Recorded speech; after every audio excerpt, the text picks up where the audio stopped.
নমস্কার বন্ধুরা, শুভ সকাল। আরও একটা নতুন ব্লগে আপনাদের সবাইকে অনেক অনেক স্বাগত জানাই। বাবুকে এবং মানুকে মায়ের কাছে রেখে আমি চলে যাচ্ছি আমাদের নতুন পুকুরের ড্যাঙে। বাগানে অনেক রকম সবজি হয়েছে, যেমন টমেটো অনেক পেকে গেছে, সিম, বরবটি, কড়াই, ঢেঁড়স সব রকম সবজি আছে, সেগুলো গিয়ে আমি তুলব। এখন মাঠের জলটা অনেকটাই শুকনো হয়ে গেছে, মোটামুটি গরমের পরিমাণটা বেড়ে গেছে বলেই জলটা শুকনো হয়ে গেছে। আর ধান গাছগুলো অনেক বড় হয়ে গেছে। এখন বাজে ঘড়িতে ঠিক সকাল 7টা, কিন্তু এতটাই রোদ উঠে গেছে মনে হবে যে বেলা 9টা-10টা বেজে গেছে। প্রচুর কড়া রোদ। গরমকালে এর থেকে আরও আগে চলে আসতে হবে, বেশি দেরি করলে রোদ বেড়ে যাবে। বাগানে চলে এসেছি, আর আমাদের আসার রাস্তাটা দেখুন, সেই ওই দিক দিয়ে একদম মাঠের মাঝখানের এই পার্কটা দিয়ে, দুটো জমির মাঝখান দিয়ে আমরা এসেছি। পুরো এদিক দিয়ে এসে আমরা আটনে উঠেছি। এখন কিছু অসুবিধা হয় না আসার সময়, কিন্তু বর্ষাকালে খুব অসুবিধা হয়। ধান গাছগুলোও বড় হয়ে যায় আর 1 হাঁটু করে জল থাকে। এখানে 2-3টে টমেটোর গাছ আছে, টমেটো প্রচুর পরিমাণে হয়ে আছে। কাঁচা টমেটোগুলো তুলবো না, যেদিকে পাকা টমেটো আছে সেইগুলো তুলবো। একটা ডালে 10-12টা করে টমেটো হয়ে আছে, প্রচুর। আর কি ভারী হয়ে আছে ডালগুলো, এই জন্যই নুয়ে গেছে। এবার টমেটো বাগানের দিকে চলে এসেছি, টমেটো তুলবো। পাকা টমেটো পুরো লাল হয়ে আছে গাছগুলো। আর আমাদের এই বাগানের ভিডিও আপনাদেরকে কেমন লাগে প্লিজ জানাবেন। যদি ভালো লাগে জানাবেন, আর না ভালো লাগলেও জানাবেন, তাহলে আর আমরা বাগানের ভিডিও দেব না। আর এই যে আমরা বাগানে এত সবজি চাষ করেছি, এগুলো কিন্তু আমাদের শখের চাষ করা, সেই জন্যই আসি, সবজি তুলি আর সেটা আপনাদের সঙ্গে শেয়ার করি। আমার খুব ভালো লাগে। সব গাছের ভেতরের দিকে এরকম লাল লাল টমেটো হয়ে আছে। কাঁচা টমেটোর থেকে পাকা টমেটো খেতেও ভালো লাগে, তুলতেও ভালো লাগে। আর আমাদের তো সব তরকারিতে টমেটো ব্যবহার করা হয়। আর এই যে দেশি পাকা টমেটো, এগুলোর বেশি টেস্ট হয়। কোনটা ছেড়ে কোনটা তুলবো এটাই মনে হচ্ছে, এত হয়েছে। এই দেখুন, একটা ডালে কতগুলো করে টমেটো পেকে গেছে, পুরো লাল হয়ে আছে।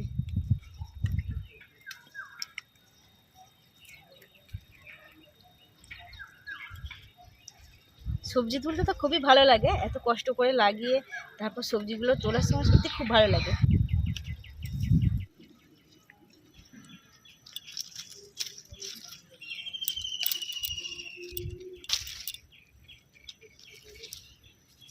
ছোট ছোট টমেটো গাছ এগুলো, কিন্তু এই টমেটোগুলো বড় বড় সাইজের আর আধ পাকা হয়ে গেছে। এগুলো 1-2 দিন পরে একদম লাল হয়ে যাবে। এত সরু সরু ডালে কত ভারী ভারী টমেটো, প্রচুর, দেখে তো চোখ জুড়িয়ে যায়।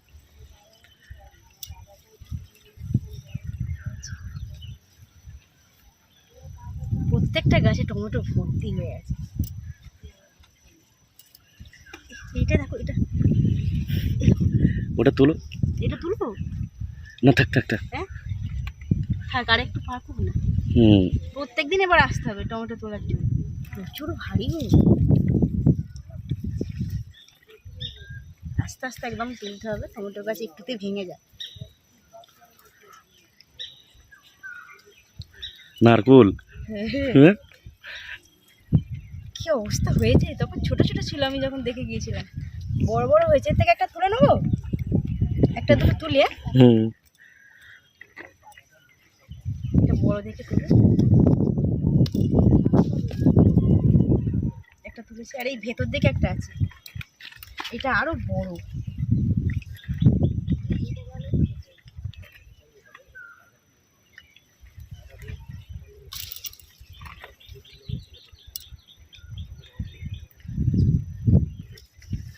ডাল ভর্তি, ডালগুলো সব নিয়ে গেছে, বেগুনে ভর্তি। আর বড় বড়োর জন্য বেশি নিয়ে গেছে। এই ডালটাতেও আছে, অসংখ্য হয়ে আছে।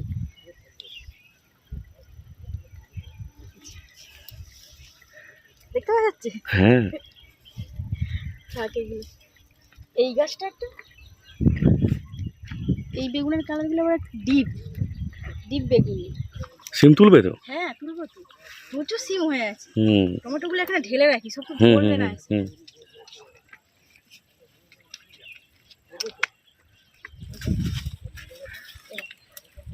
বড় বড়, ওরই মধ্যে একটা ছোট আছে যেগুলো দানা বেশি বড়, মানে বড় হয়ে গেছে। হ্যাঁ, দানা বড়গুলো ঠিক আছে। তুলেছো? হ্যাঁ, এই দেখো না কত হয়ে গেছে 8 চুবড়ির মতো। এবার পুকুর ধারের দিকে অনেক আছে, সেইগুলো তুলিয়ে সাবধানে, স্লিপ আছে।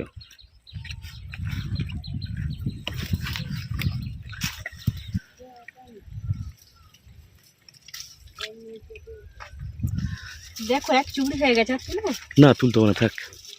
প্রচুর আছে। এত কি হবে, শুকনো হয়ে যাবে থাকলে। চলো দিয়ে দেবে কেউ চাইলে। ওই মামাদেরকে তুলে দেওয়া হবে। টমেটোটা এখানে ঢেলে রাখি, হ্যাঁ? আবার তো বরবটি করাই তুলতে হবে।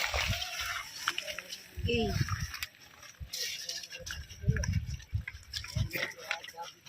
বাগানে এসে সবজি তুলে মন ভরে যায়, আর সবজিগুলো দেখে চোখ জুড়িয়ে যায়। সিমের পাহাড় হয়ে গেছে।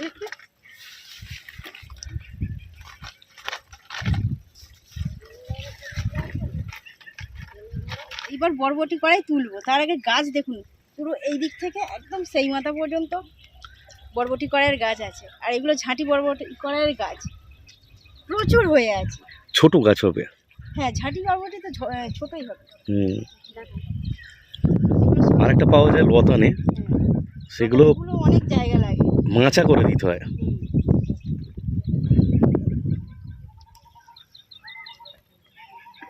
এই বরবটি কড়াইগুলো একটু বাঁক বাঁক হচ্ছে, কিছুদিন পরে এগুলোই সোজা হবে। পেঁয়াজ গালি খাবা? না, পেঁয়াজ কালি শক্ত হয়ে গেছে, খাবা না? ফুল ফুটে গেছে। না, খাবো না। খাবা- আর খাবা না? এই বছরেই পেঁয়াজ কালি প্রচুর তুলে খাওয়া হয়েছে, কিন্তু পেঁয়াজ কালি নাকি তুলে নিলে পেঁয়াজগুলো আকারে ছোট ছোট হয়ে যায়, বেশি বাড়ে না। সেই জন্য ভেবেছি আগের বছর থেকে একটাও পেঁয়াজ কালি আমরা তুলবো না। ফুলগুলো দেখো না কত সুন্দর হয়েছে ফুটে গিয়ে। তারপর সিম আছে, টমেটো আছে, ঢেঁড়স তুলবো। ঠিক আছে। একদিনে এত সবজি তুলে কি হবে? শুকনো হয়ে যাবে। টাটকা সবজি তুললে ভালোই হবে। বেশি তুললে শুকনো হয়ে হ্যাঁ, যাবে। বেশি তুললে তো শুকনো হয়ে যাবে। আর আমাদের ফ্রিজ নেই যে ফ্রিজে থাকবে। কি দরকার আছে বাগানের টাটকা সবজি তুলে নিয়ে যাওয়া হবে। এগুলো থাক, একদিন পরে তুলবো। এদিক দিয়ে চলে যাই, ঢেঁড়স ঘাটের দিকে যাচ্ছি।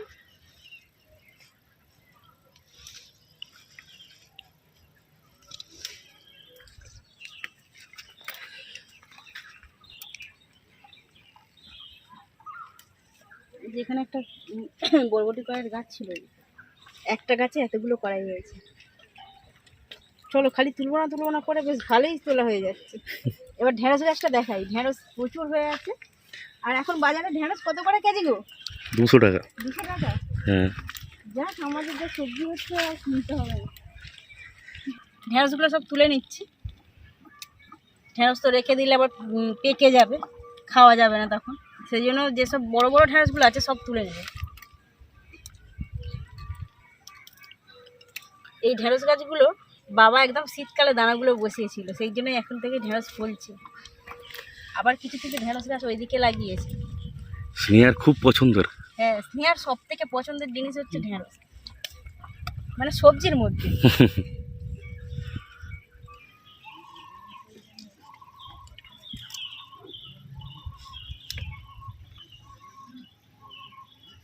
যেগুলো ছোট ছোট আছে থাক, এগুলো আবার 1-2 দিন পরে এসে তোলা যাবে। একজন ভিডিওতে কমেন্ট করেছে, সে কি কমেন্ট করেছে বোঝা যায় না।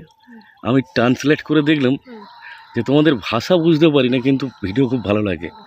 আচ্ছা, ওই গুগল ট্রান্সলেট করতে গুগলও পারে না। আমি আবার আলাদা একটা অ্যাপ নিলাম, ভাষাটা হচ্ছে পর্তুগিজ ভাষা। পর্তুগিজ মানে ওটা রোম। আচ্ছা, রোম থেকেও আমাদের ভিডিও দেখে। তো সেই দিদিভাই হোক দাদা ভাই হোক, সেই দাদা ভাইকে কিংবা দিদিভাই যদি হয়, অনেক অনেক ধন্যবাদ জানাই, থ্যাংক ইউ অত দূর থেকে আমাদের ভিডিও দেখার জন্য। সব দিদিভাই দাদা ভাইদেরকে থ্যাংক ইউ জানাই, কারণ প্রত্যেকটা ভিডিও আমাদের দেখেন, আমাদের পাশে থাকেন, সুন্দর কমেন্ট করেন। কমেন্টগুলো দেখে আমার খুব ভালো লাগে, মন ভরে যায়। যদি খুব কষ্ট হয় সেই সময় যদি কমেন্টগুলো খুলে দেখি, আর কষ্ট বলে মনেই হয় না। দেখো, এতগুলো এইদিকে তুলেছি, আবার ওইদিকে তুলব।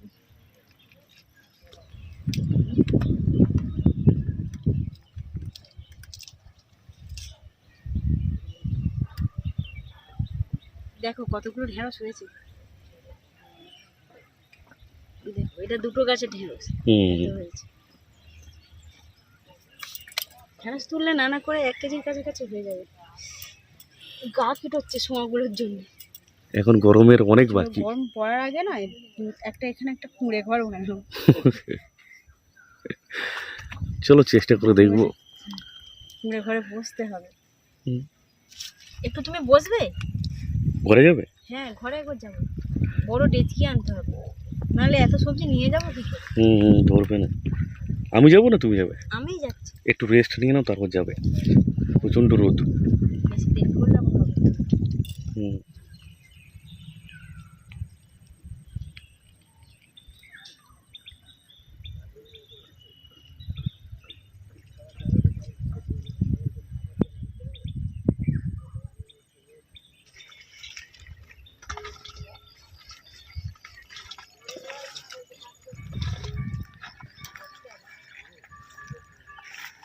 বাড়িতে গিয়ে পরিষ্কার করে নেবে। এই যে ঘাস ফাস আছে না, হ্যাঁ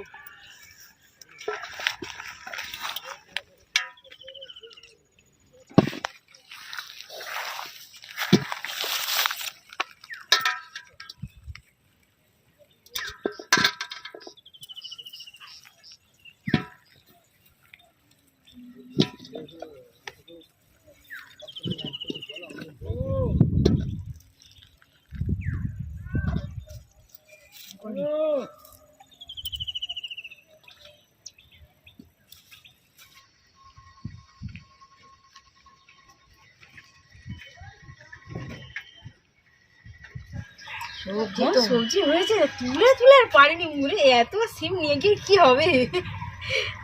আর বরবটি ডেচকিটা নিয়ে গেলাম। ওইদিকে বরবটি গুলো তুলুন। ওইদিকের বরবটি সেই একটা যে গাছটা, হ্যাঁ ওইটাই তুলেছি আমি। ওইটা একটায় 6-7টার মতো হয়েছিল। বরবটি কড়াইগুলো আমার ঘুরে এই যে এরকম গোল গোল হয়ে যাওয়ার কারণ বৃষ্টি হয় না বলে। হ্যাঁ বৃষ্টি হয়নি। বরবটি কড়াইটা হ্যাঁ রান্না করে হলেও 500-র মতো হয়ে যাবে। ধনে পাতা, টমেটো, নতুন পাড়ে অত টমেটো। আমার বড় বড় টমেটোগুলো তুলিনি, বড় বড় টমেটোগুলো একটু কালার এসেছে, ভাবলাম যে থাক 1-2 দিন পরে তুলবো, এইগুলো ততক্ষণ খাওয়া হোক। বেকার বেকার তুলে নিয়েছে, শুকনো করার কি দরকার আছে? না না না, রোজের জিনিস রোজ খেলেই ভালো। এই তো কত সিম, সিমটা 2.5-3 কেজির কাছাকাছি হয়ে যাবে। তো তো অনেক সিম তোলা হয়নি। হ্যাঁ আমি সিম তুলিনি, অনেক আছে, পুকুরের দিকেও অনেক আছে। পুকুরের দিকে গিয়ে কিছুটা তুলেছি, এত হয়েছে সিম। কি হবে এত সিম তুলে? ওই জন্য দানা করে বলে, দানা দানা হবে। দানাগুলো সিম ভাজা খেতে ভালো লাগে। তারপর এমনি সিম ভাজাগুলো তেলে ভাজলেও ভালো লাগে। তারপর শুকনো হয়ে গেলে যে সিম দানা, ওগুলোও ভেজে খেলে ভালো লাগে। বালিতে ভাজতে বিক্রি হয়। হ্যাঁ হ্যাঁ বিক্রি হচ্ছিল সেদিন আমি দেখলাম। যাক, কষ্ট করেছিল, কষ্ট করে জল ঢেলেছিল। হ্যাঁ এখন সবজিগুলো তুলতে ভালো লাগে না? হ্যাঁ বাবা, এখন তো তো তুলুনি, বিম কড়াই তুলুনি, অত বিম কড়াই হয়ে আছে। ডিম করে তুলিনি, একসঙ্গে এত সবজি তুলে কি হবে? তো আমাদের বাগানের কি কি সবজি সবটাই আপনাদেরকে দেখালাম, আর তুলেও নিয়ে এসেছি। এবার জল কাদা তো মেখে আছি, স্নান করে নেব। আর আজকের মতো ভিডিওটা এখানেই শেষ করে দিচ্ছি। আমাদের বাগানের এত রকম সবজি দেখে আপনাদের কেমন লাগলো প্লিজ কমেন্ট করে জানাবেন, আর পারলে একটা লাইক করে দেবেন। আজকের মতো ভিডিওটা এখানেই শেষ করে দিচ্ছি।